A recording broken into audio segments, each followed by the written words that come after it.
Gəncədə 1977-ci il təvəllüdlü şəhər sakini Avtandil Kərimov həmyerlisi Fuad Əbdülhəmilovu qətlə yetirib. Teleqrafın əldə etdiyi məlumata görə Avtandil 1976-cı il təvəllüdlü Fuadla Xətai prospektində görüşüb. Mübahisə zamanı o, Fuad Əbdülhəmilovun əvvəllər işlətdiyi pulumu verib çörəyimi yeyirəm sözünü maddi imkanının yaxşı olmadığı üçün öz ünvanına nalayiq ifadə kimi qiymətləndirib. Bunu bəhanə edərək Əbdülhəmilovu nalayiq söyüşlərlə təhqir edib, onu öldürmək qərarına gəlib. Gecə saat 1 radələrində yaşadığı mənzilə yollanıb, evdən mətbəx bıçağı götürərək kafeyə qayıdıb. Əbdülhəmilovu tapa bilmədiyindən küçədə oturacaqda oturub, bu zaman Fuadın yolunun əks tərəfi ilə piyada getdiyini görüb, onu yanına çağırıb.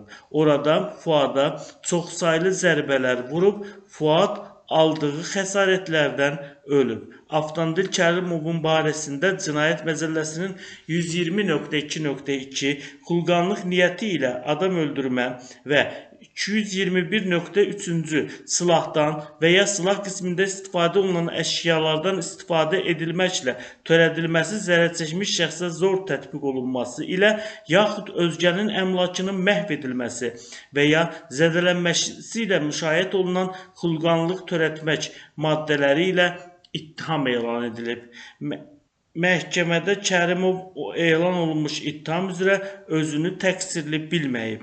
İfadəsində göstərib ki, hadisə günü dostunun doğum gününü qeyd ediblər.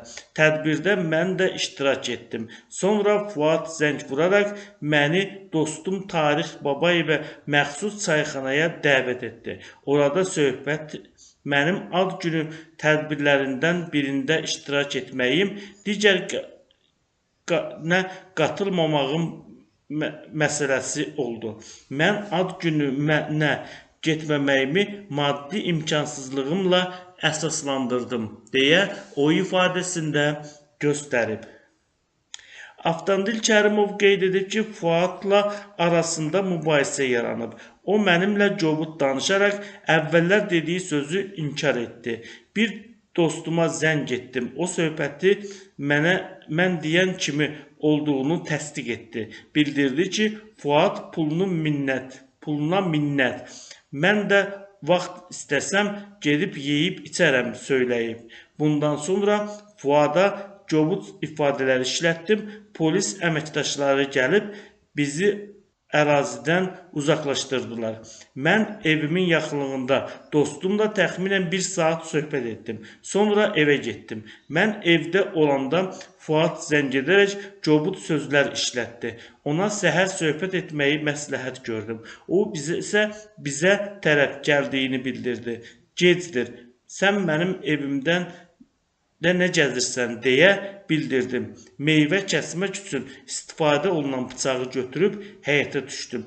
Özümü müdafiə məqsədi ilə Fuadın boğazından bıçaqla zərbə endirdim. Fuad avtomobillə Abbas Səhət adına xəstəxanaya apardılar. Mən də onun dalınca xəstəxanaya getdim. Polis əməkdaşları xəstəxanaya gələrək məni şöbəyə apardılar, deyə təqsirləndirilən şəxs ifadəsində göstərib. Təqsirləndirilən şəxs deyib ki, 2016-cı ildə Fuad onların evinin yaxınlığına köçüb, təxminən 6-7 il olar ki, tanış edilər. Mən 2008-ci ildə ailəmlə Moskva şəhərində yaşamışam. 2015-ci ildə anam rəhmətə gedəndə Fuadı orada gördüm. Dostum Elnarın ad günündə Tarix, mən və digər dostlarım iştirak edirdim. Orada heç bir söhbət olmadı. Söhbət çayxanada oldu. Mən içkili, Fuad ayıq idi. Mən çayxanaya Tarixlə Fuad çağırıbdılar, deyə o ifadəsində göstərib. Avtandilin ifadəsinə görə çayxanada Tarixlə zarafat edib, Tarix məndən Elnurun ad gününə gedibsən, bu ad gününə niyə gəlmədin, deyə soruşdu. Mən maddi imkansızımın olmadığını dedim, Fuad dediklərimə gülümsədi. Ad günündən sən də getməyəcəkdin. Bəs nə oldu deyə Fuaddan soruşanda inkar etdi. Mübahisə başladı. Qarşımda olan pivə stəkanını götürdüm. Tarix stəkanı əlimdən aldı. Məqsədim Fuadı vurmaq deyildi. Sadəcə içərisindəki üzərinə su tökmək istəyirdim deyə təqsirləndirilən şəxs ifadəsində qeyd edib. Təqsirlənən şəxsin sözlərinə görə bir neçə saat sonra Fuad ona zəng edərək söhbətə çağırıb. Spirtli içkinin təsiri altında olduğum üçün dəqiq vaxtı xatırlamıram. Fuadın yanına gedərkən meyvə bıçağını özümü müdafiə məqsədi ilə götürdüm deyə təqsirləndirilən şəxs ifadəsinə belə yekun vurub. Gəncə Ağır Cinayətlər Məhkəməsinin hökmü ilə Avtandil Kərimovun ittiham olunduğu Cinayət Məcəlləsinin 221.3-cü maddəsi həmin məcəllənin 221.1-ci maddəsinə tövsif edilib. O, Cinayət Məcəlləsinin 120.2.2 və 221.1-ci maddələri ilə təqsirli bilinib və 15 il 6 ay müddətinə azadlıqdan məhrum edilib. Cəzasını ciddi rejimli cəzaçəkmə müəssisəsində çəkməsi müəyyən olunub. Hökmdən təqsirləndirilən şəxsin müdafiəçisi apellyasiya şikayəti verib. O, əməlini Cinayət Məcəlləsinin 126.3-cü qəsdən sağlamlığa ağır zərər vurma, ehtiyatsızlıqdan zərər çəkmiş şəxsin ölümünə səbəb olduqda maddəsinə tövsif edilməsini xahiş edib. Gəncə Apellyasiya Məhkəməsinin qərarı ilə şikayət təmin edilməyib, amma birinci instansiya məhkəməsinin hökmü dəyişdirilib. Gəncə Cinayət Məcəlləsinin 221.1-ci maddəsi ilə cinayət məsuliyyətinə cəlb etmə müddəti keçdiyindən cəza təyin olunmayıb.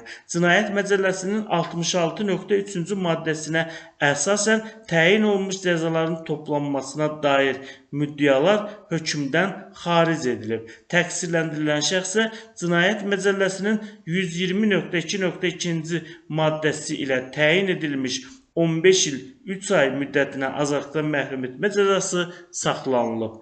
Hökm qalan hissədə dəyişdirilmədən saxlanılıb.